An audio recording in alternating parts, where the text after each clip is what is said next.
Welcome to this episode of Red Lodge, the podcast. I'm your host, Jason Reimer. What really happens on top of the Beartooth Pass in the heart of winter after the gates are closed and the highway disappears under snow? In this episode, we ride up to 9,500 feet with Mason Miller, owner of Top of the World Resort and creator of Limitless Riding Snowmobile Clinics. Mason opens the door beyond the closed highway gates into a high alpine winter world that one rarely sees.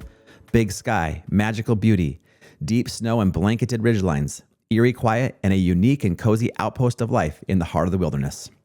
In this episode, we go beyond the gate to the top of the Beartooth Pass, where you have stepped right off the map onto the top of the world. You're listening to Red Lodge, the podcast. Today's episode is sponsored by Muesli Teas. Whether you live here or you're just passing through, there's a must-stop shop in downtown Red Lodge, Muesli Teas. Family owned since 1992, Muesli Teas proudly supports our community and local school events. From stylish resort wear to fun souvenirs, you'll find something perfect for both locals and visitors alike. Stop by Muesli Teas right in the heart of downtown Red Lodge. All right, everyone, welcome back to Red Lodge, the podcast. Yet another episode coming your way here. Today's episode, I've been looking forward to for such a long time. Those of us who love the backcountry in the summertime, in the winter, we kind of peer, with longing up past the gate. We're here with Mason Miller today. Mason, thanks for coming on to Red Lodge, the podcast. Yep, of course. I'm glad to be here. And this is really cool that you guys got this going, and I'm excited to be a part of it. Yeah, thanks, Mason. So you are part of, well, actually not part of, you're the founder of Limitless Riding Clinics. Yep. And you are the owner of the Top of the World Resort store up there on top of the Beartooth Highway Pass. Yes. That's a year-round business now. Yep, it is. It's year-round, and it's there's a lot that comes with it, but me and my dad, when we purchased it in 2021, we kind of knew going into it that it was going to be a lot of work, and running an off-the-grid resort, it's come with a lot of challenges that we didn't necessarily expect, but we have got through them now, and we're smoothed out, and business is good. Yeah, off the grid resort. I like that term. Yep. So now, Mason, you grew up in Red Lodge. You're making me feel kind of old here. You're pretty young. In your 20s, you're a young entrepreneur. You were actually, my wife taught you at Red Lodge High School. Yeah, she did. She taught me the only class that I actually remember in high school, which was business. Yeah, anytime we drive by top of the world and it's busy, she's like, yeah, I'm part of the reason. No, I'm just kidding. She didn't say that. But yeah, she is. But seriously, you're kind of a young entrepreneur. Yeah. And you've got this you've worked really hard to get the year-round industry going. From the summer tourism, obviously, all of us love to go up on the highway in the summertime, Yep. but then the winter comes, the gate closes, the snow rolls, and you guys are still up there with Limitless Riding Clinics. Yep. And you have a snowmobile renter. You have places, cabins people can stay. Yep. Got a sauna. Good food. Yeah, we're gonna get into all that. Mason, tell us real quick, just like growing up in Red Lodge, what was that like? So born and raised in Red Lodge, one of the last babies born in the hospital here, and I love Red Lodge. It's home. I love the mountains. I've been riding the Beartooth since I was 4 years old on my own snowmobile. We used to go over the Beartooth Pass, and from there, that's where my passion started. Me and my dad, we rode dirt bikes and snowmobiles every weekend as a kid growing up. I missed a lot of school for it too, and yeah, I think your middle school principal was always calling your dad, "Hey, where's Mason today?" Oh, he's out in the backcountry. Yeah, he's out in the backcountry somewhere. All those days in school where you'd miss days and all that stuff. It was well worth it. I didn't play school sports. Sometimes I wish I would have played football, but the dirt bikes and the snowmobiles, it paid off, and it formed You've been an outdoor adventurer via motorsports your whole life. Yeah, whole life. How did you guys how long have you owned Top of the World? So how did you guys come into to owning that place? Because that's obviously a pretty cool place right there up in the middle of nowhere. Yeah, it's a very crazy, I don't know, kind of a crazy story, but we were at an open house at Elevated Power Sports in Billings, Montana, and the old previous owner was there, and his lease was coming up on 20 years, and he walked up to us and he's like, "Hey, you guys interested in buying the Top of the World?" Were you out of high school at that time? Or yes. You still? Yep, I was out of high school. So you were directly involved in. Did your mind start going 100 miles an hour at the time? Were you thinking? Yeah, for sure. It was. I was a guide in West Yellowstone at the time for Brett Rasmussen. I was kind of pursuing my snowmobile career. Trying to be a professional guide, getting all my certifications, going through all the motions, and we were at Elevated Power Sports. He came up, asked us if we wanted to buy the place. We were very hesitant at first, thought it was kind of like a little out of our league. We went home, we talked about it, and actually that week my grandfather passed away, and that's when the fires hit. Okay. So we had this whole. Are you talking the Mount Maurice fire? Yeah, the Mount Maurice fire hit. It burned down our cabin. We had some land up there and whatnot. And my grandpa had just passed away. It was a crazy time of life, I could say. And a week after it had all settled down, me and my dad were like, you know what? I think this is what we need. You know, like we need this next jump. My dad's kind of bored at the tire shop. I was working for Brett in West Yellowstone, but it was only for 4 or 5 months out of the year. So we were like, let's make the jump and do it. So you just made the offer and bought the place. Yeah. Now, were you already thinking, obviously you have your summertime rentals, but were you already thinking about the possibility of a snowmobile paradise? Yeah, that was, would you call it honestly, a snowmobile paradise up there? Oh yeah, 100%. Yeah. If you need to, just check out Limitless Riding Clinics online, your Facebook stuff. Yep. You guys, you make it look easy. We're going to talk about it because it's not as easy as it looks, No, Mason. it is not. It's not as easy as it looks, but with us teaching you and showing you the proper fundamentals of snowmobiling, we can help you out. Yeah, so it's just obviously one of the most beautiful places on earth, the top of the Beartooth Highway, the Beartooth Pass. Yeah. Charles Corral, you don't even know who Charles Corral is, do you? No. When I was a middle school student back in the 80s, he worked for like ABC. He was like a famous newscaster. Yeah. Charles Corral called the Beartooth Highway the most scenic highway in America. Yep, I know about it. And so you guys are up there. Now we got to kind of backtrack. Let's talk summer a little bit because you guys run this in the summertime too. Yep. Real quick, what kind of things do you offer in the summer? So the summertime is a wild time at Top of the World. It is a nonstop revolving door of people from all around the world. They come in and out all day long until you just shut the door and you tell them no. You probably have some interesting conversations. A lot of interesting people. conversations, a lot of interesting people. Some of the coolest people I've met in my life, I've met up there. Met the owner of GoPro one day up there. Really? Which was actually crazy because I was sponsored by him at the time, and it was kind of a cool run-in. But and he just happened to come in? Yeah, and he just happened to come in.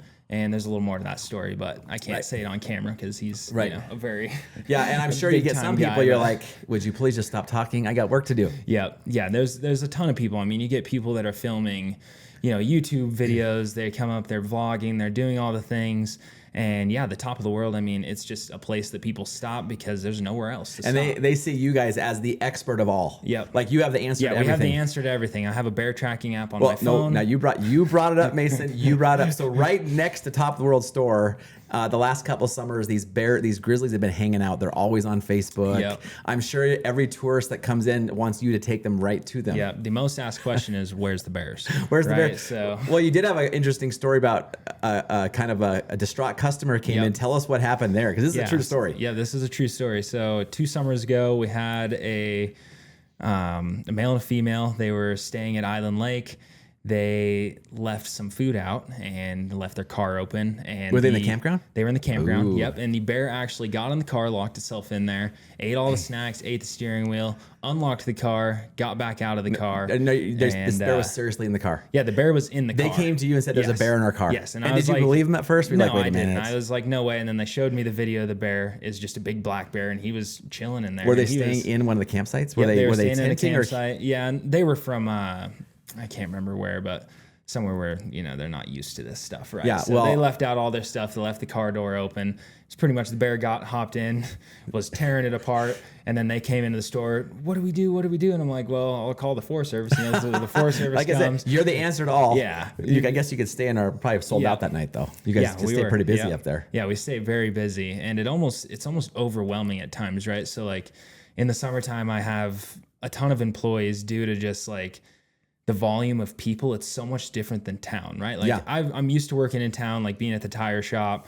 Like there's a lot of people, but when you get up there, there's like an insane, absurd amount of people, and you're just like, wow, like it's just all day long. A true small town kid, country America here at Mason, because an insane amount of people is like what, 50, 100, 25, or on a daily, like, okay, on a typical day, busy season, late July, early August, how many people roll through Top of the World? 1,000 people. Really? Yeah. And, interesting. So how do you put up with the mosquitoes that infiltrate the top of the highway in July and August? Well, there's not really escaping them. You know, they're everywhere. They're in your house. They're in the store. People open and close the door all day long. That's where you're wrong, Mason. That's where you're wrong, because my wife has discovered. We just talked about this off. Yep. My wife. So we were up. We love Island Lake, and we always debate. We drive through the campground. We're like, would we camp in a tent here? And I'm like, you know, I love camping, but grizzly bears are always on my mind. Yeah. My wife found this lotion. This gal online was like, here's this lotion. I promise you, it fights off all mosquitoes. Mosquitoes eat me to death. We took it out to Island Lake. We're in t-shirt and shorts. This is early August. People have mosquito nets on their head, and they're like offering us mosquito spray. We're fine. So there is a lotion out there. Perfect. We're gonna get that to Top of the World. Yeah, we're store. gonna get that over to us, and we'll have it on for summer 2026. But do those bears that were hanging around here, do they ever venture into your little campsites or no? So every once in a while they'll walk through the front of the store, like behind the house. But you'll just be like drinking your morning coffee, and they'll just kind of stroll through. At this point, you guys are kind of pals. Yeah, you respect each other's spaces. Yeah, we respect each other's spaces for sure. So do you enjoy? I mean, okay, we're gonna talk about the winter, but do you enjoy summer, winter more? Which one do you enjoy more? Winter. Do you like the magic, yes. the mystery of behind the gate? The summertime honestly just stresses me out. It's too many people. Way too many people. Like the demand is insane. Like I go to Billings probably 3 days a week. Just to keep the store stocked with food and just everything. I mean, we go to market in 2 weeks, and so we go to Denver, and you walk around for 4 days, and you pick out all the souvenirs, you design all your hoodies, you design all your hats, you do all that stuff. So is there part of that do you enjoy part of that, or is that just I've got to do this because it's helped with our company or business? I enjoy the marketing side of it. I like creating logos and you know, finding the next best thing. Did you build the Limitless logo? Yeah. I think I remember a couple years ago you putting that out there. So did you come up with the name Limitless? Yeah. Okay. Yeah. What's the story behind that?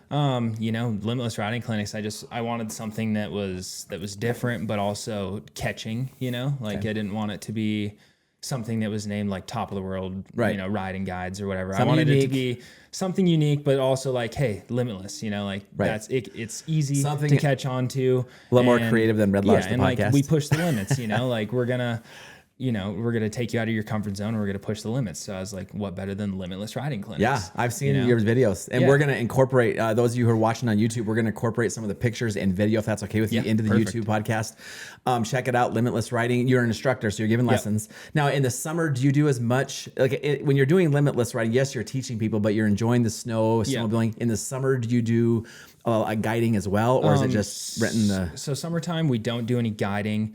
We just rent side by sides. Okay. So, you know, I don't do a ton of it in the summertime. In the summertime, I'm either going up to the store or I still hill climb dirt bikes every once in a while when I have the time to. Right. But summertime is really just fully consumed by Top of the World. It's a madhouse. So when the snow starts to fall, you start to go, okay, time to close the gates. Yeah. Get the snowmobiles out, quiet down a little bit. Yeah. It's really actually you're onto something special up there, because you can rent snowmobiles all over Montana and the West, but Top of the World, Limitless Riding. How do people get to the Top of the World?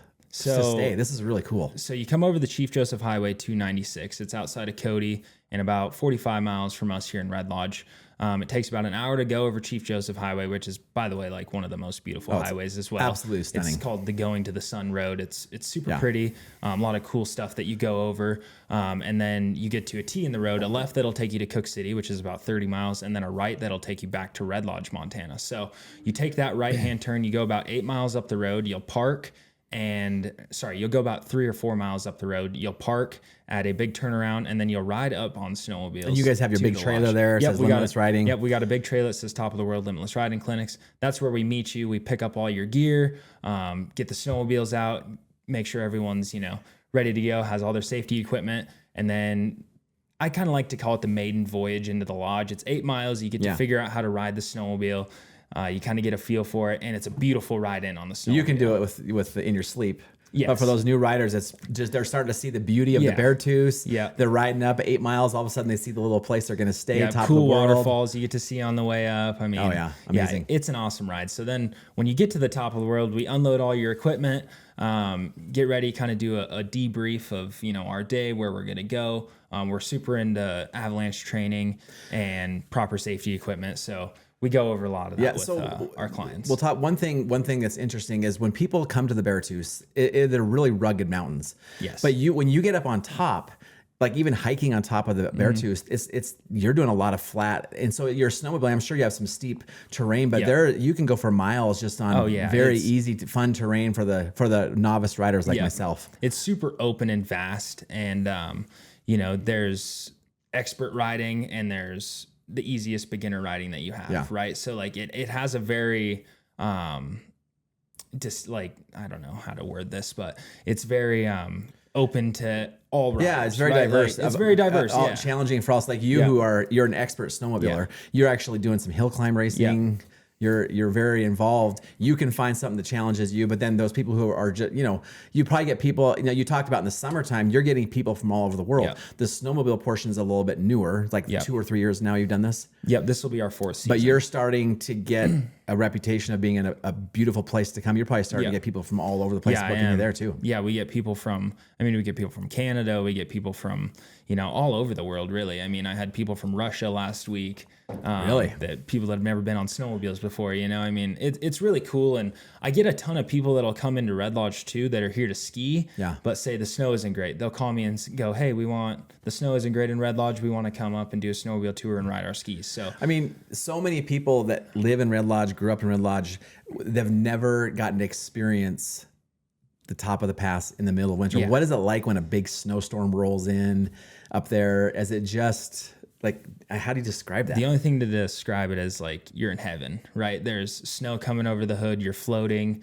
and you're just free. There's no one telling you not to go somewhere. There's no one, I mean, it's just, it's the most free feeling I've ever felt in my entire life. You got riding throttle right over you. Island Lake. Yep. Do you go back behind Island Lake? Oh yeah, that's some of my favorite riding. That's some of the most beautiful hiking in the summer too. Yeah, we go all the way back to Becker. So Becker has like some really big. You can climb up to about 11,000 feet back there. Yeah, and some of the coolest stuff back there. When you give a riding clinic, did you like give them a clinic for a couple hours, then let them go on their own, or is it all like? So how do people utilize our clinics are 8 hours a day, right? So you go out for 4 hours, you come back for lunch, and then we go out for another 4 hours. And you're with them pretty much the whole time? Yep, the whole day. Now, what about those? So I got a funny story. When I'm growing up, my dad would rent snowmobiles once a year, and I had my wife's brother, Leland. He is a big time snowmobiler. Like he'd be like, "Hey, Jason, come riding with me today. It's going to be really easy, I promise." Which then I'm like, "Okay, that's for you. It's easy. For us, it's not." And I was smart enough to know that when you get a big snowstorm, if you don't know what you're doing and you just go barreling out into the powder, you're going to get stuck real quick. Yep, like you will. Sometimes do you kind of prep your customers like, "Hey," or are you like, "Okay, I got to get you unstuck again"? Yeah. So like usually what I do is if you have like people that have ridden before and they're there taking like a level 1 or a level 2 clinic, right? You usually take them out for about an hour and you see how they ride, right? You study them, you watch their movements, you see their habits. And then after that you go, okay, you start breaking it down, right? And you don't like do it too much at once. You start small, right? So I start with foot positioning, right?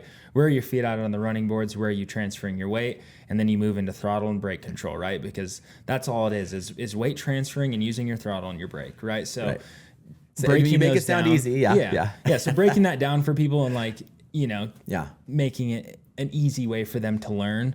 And everyone learns differently too. That's what I've learned in this business is like, you can't teach everyone the same, which I feel like I'm very good at is like being able to cater to people's learning abilities. So did you grow up snowmobiling up there? Yes. Just from a young age. Yep. And so you're obviously really confident, comfortable. Yes. Does it ever get old, or you just, I'm up here in the middle of nowhere, 9,500 feet, top of the Beartooth Pass. This is the dream. Yeah, it never gets old. I find new stuff every day I ride too. And you wouldn't think so, but there's so much like drainages and tree sections and climbs and stuff that, if you have a friend or, like my other guides, they're very skilled riders, will go and find new zones to take clients to, or, and we find new stuff. It's crazy. Literally every week we'll find somewhere new. So do some people just rent the machines and go off on their own? I usually don't let that happen unless it's someone that I know. And I know that they're with a group that's been out there before because we'll do a very short story of this, but 3 or 4 years back, one of my good friends got lost off the Chief Joseph Highway and dropped down from the top of the world from Bird Mountain and started dropping down towards the Chief Joseph Canyon. Ooh. And so this happens to people a lot. And I've actually personally dropped down and seen the highway, but I'm skilled enough to get back out. Yeah. These guys weren't, right? And blizzard rolled in. They stayed there for 3 nights, hallucinated, lost toes. Had to stay out in the backcountry for 3 nights. They almost died. Yeah, and that's just it. Like absolutely stunning beauty. Like you said, it's like heaven back there. And you might think, oh, this is great. You can get lost quickly. Yeah. Dangerous terrain quickly. Yeah, very the only thing you're dangerous. not facing that time of year is no grizzly bears. Yep, no grizzly Unless bears. you're cooking your steak at top of the world, because I've seen your feast. They probably may wake up, maybe just drop in for a little dinner or something. Yeah, we like to cook a lot of Miller Ranch beef up there. I saw the video. It's good. Yep. But yeah, the Beartooths, they're dangerous, right? So like, if you haven't been there, you haven't experienced them before, we do require a guide. Just to, and that's what's unique. That's probably what's unique about where you guys are located. Yeah. We used to snowmobile when we rented them over by Lolo Hot Springs, where there's just miles and miles of trails. You can get maps, and and you can come to meadows where you go off. You could get lost kind of, but there's always road up there. You could get lost real quick. Yeah, instantly. Yeah, even you who've been there for years and years and years. Yeah, probably. And then tell us a little bit about avalanche danger. So just a couple weeks ago near Cook City, there was an avalanche. A couple snowmobilers got buried briefly and got out. They got out. So tell us about that danger that's up there. So the avalanches at the top of the world, there really isn't a ton of concern. Just how high we are in elevation. We don't get hit by like the really warm temps, which create that heavy layer, which then you get a bunch of wet, heavy snow on top of. That's when it tends to slide. So we really don't see a ton of avalanches at top of the world. We've never had any casualties of avalanches from my knowledge, even dating back into the early 90s. There was no avalanches or anything. So I've seen a couple small ones slide, but very like minimal. Is that more over by Cook City? Cook City, it's a total different world area, right? It's a whole different world. Yeah, they're a couple thousand feet down in elevation from us, and they experience much higher winds, much higher open peaks. Right. So that's where you see all those big avalanches happen. Do you ride over there much, or have you ridden much over there? I'll ride over there early season if we don't have a ton of snow. Usually they'll get a little bit before us, but I have my zones that I go to that, But you don't ever take your customers there? No, I don't have a permit to guide in Cook City. So do you get a lot of, now the riders that come into Cook City, they can get up on top of the Beartooth. Yep. And if they come up on their own, obviously you would help them if they were, but do you get a lot of other riders that just happen to come up on top of the Beartooth? Oh yeah, Pass? tons. Okay. I mean, the cool thing too is like a lot of locals I've noticed have started getting back into snowmobiling. So I see a lot of familiar faces at the top of the world now, which all you guys that are from Red Lodge and come and snowmobile, thank you, because it does help us. Yeah.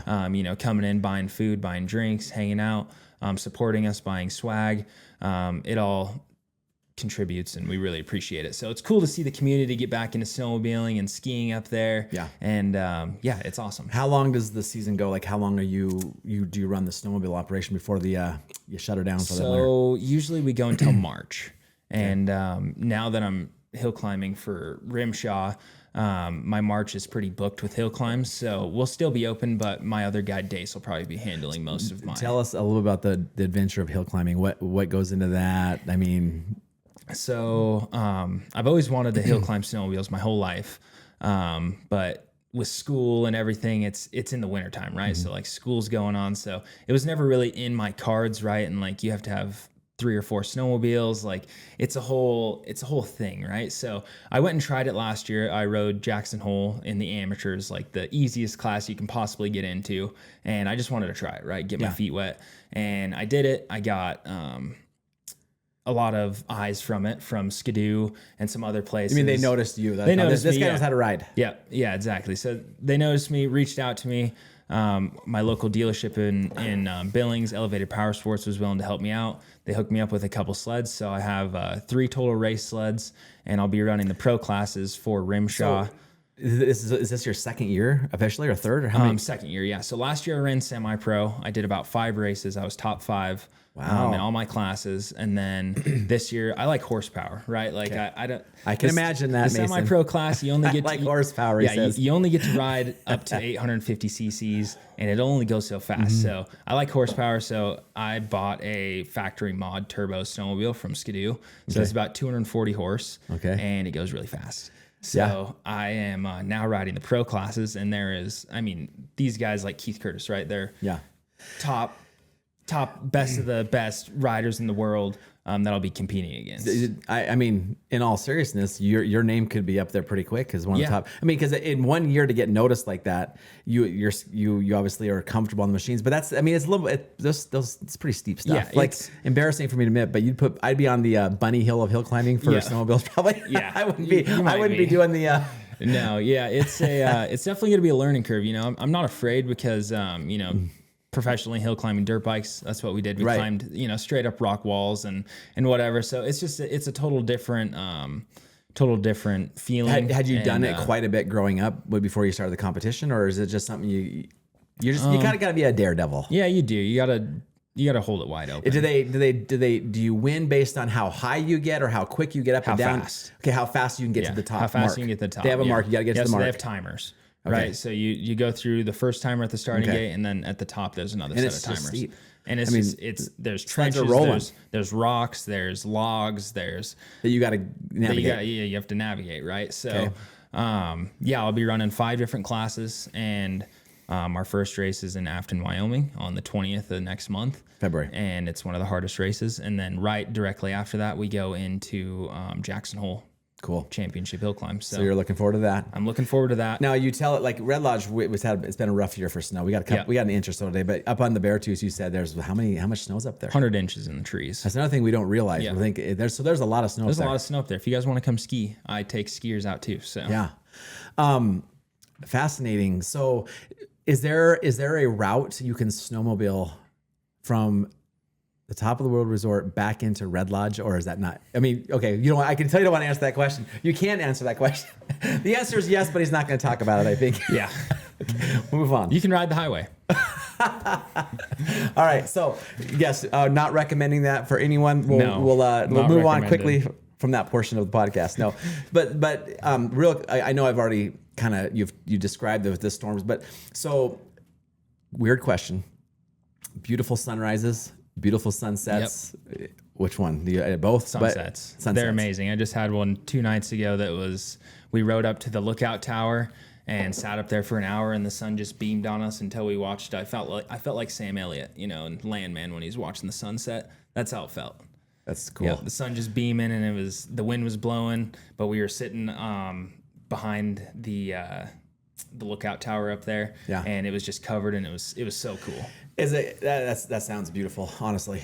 Is it kind of you get to see, and not all of us, you get to see the coming of the snow, the leaving of the snow. You get to see all of that from the top. That's probably just a unique thing. It is very unique, and like one thing that I've noticed is the inversions from just even driving up there, right? It'll change weather so fast, right? Like you'll be downtown, it'll be 50 degrees. I'll get up there, it's 10 degrees and snowing, right? So like the difference between, a 4,000 feet is drastic, and it's just it's cool to come back to town and then go back up there and just see the difference, and like it's almost like living in 2 different lives. Yeah, you'd really recommend. I mean, that's just that if you have an opportunity to get up there, running the resorts. I'm sure there's always something to do, something to fix, something to improve. You got a big sauna up there, a tube sauna. Yeah, you're really making it a place where people can get out, snowmobile, come back, have some food, relax, hit the sauna. Yeah, so.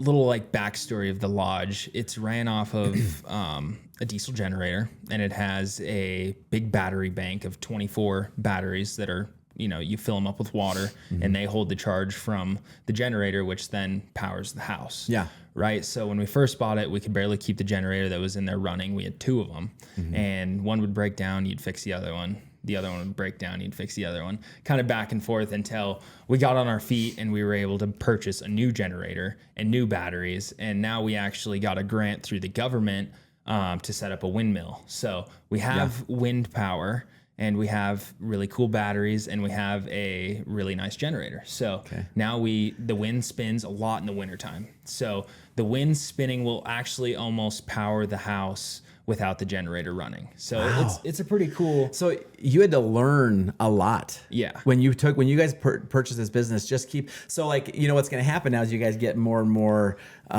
popular and people don't realize how much you have to put into just having electricity, and they expect the 5-star hotel with the backcountry. It's not that easy. Exactly. No, there's a lot. Like I tell people, you're at 9,500 feet. You're in the middle of the nowhere, and you're on top of the Beartooth Pass. That's what I remind people. It's like you're in the middle of nowhere. So when you have a hot shower, some good steak, be thankful. Can watch YouTube. Be like, hey, doing pretty good.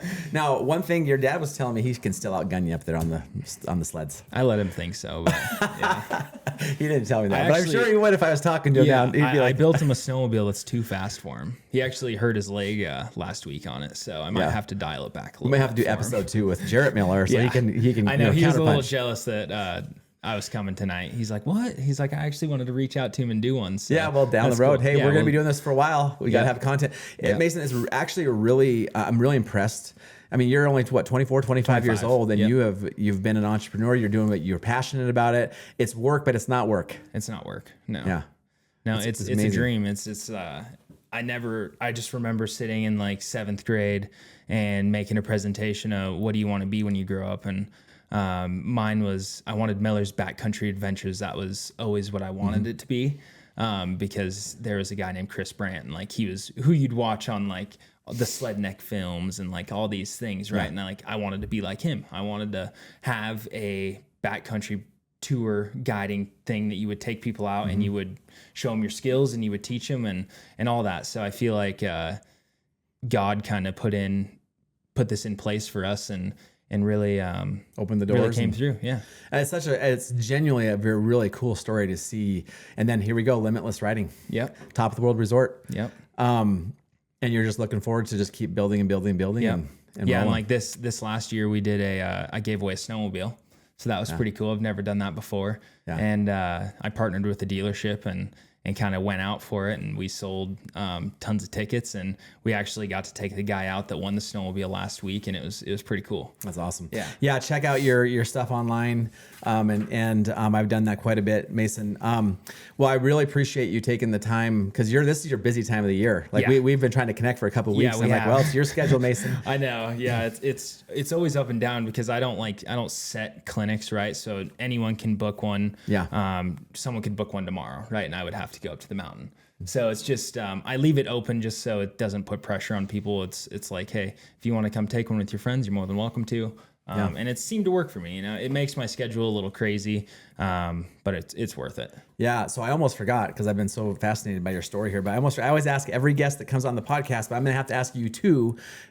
First of all, you kind of already said it, but what makes it magical up on top of the Beartooth Pass? No people in the wintertime, right? Like it's just, it's you in the mountains. You walk out the front door and it's silence, right? Like there's no cars, there's no sirens, there's nothing. It's just you in the mountains, which I think makes it the most magical part about it is just, you can separate yourself from reality almost in a way. And then what about you grew up here, you've lived your whole life in the Red Lodge. What makes like the town, the Red Lodge area, because it's kind of a once in a life, people who come here want to stay attached to it in some way. What makes Red Lodge, the place Red Lodge, magical to you? I think Red Lodge for me is it's very community based, right? So like you go to dinner, everyone, you go to the store, everyone, and everyone respects each other and helps each other out. And I just honestly, it's very community driven, right? Like I stay here for the people, and I just love Red Lodge. It's magical. Everyone wants a piece of it too. Everyone wants to come stay. Everyone wants to live here. And I do get sad seeing, a ton of new buildings and improvements and all the stuff. I wish it could stay how it's been since I was a kid, but I see that, we have to grow, we have to move with times. And then, obviously now you're top of the world resort, and Limitless Riding is part of that now, as people are starting to connect with you in the wintertime, opening up, and when you talk about helping each other out, what you're doing helps Red Lodge, and what Red Lodge is doing helps you. Exactly. And that's kind of, it is a really cool, magical place, Red Lodge. Yeah. And I've known you for a long time, Mason. I'm really impressed with your story. Thank you. Thanks for coming down today. We really appreciate it. Yeah. And Thank tell you. your dad we'll get him on here soon. I will. Okay. Thanks, Mason. Yeah. Thank you for listening to this episode of Red Lodge the Podcast.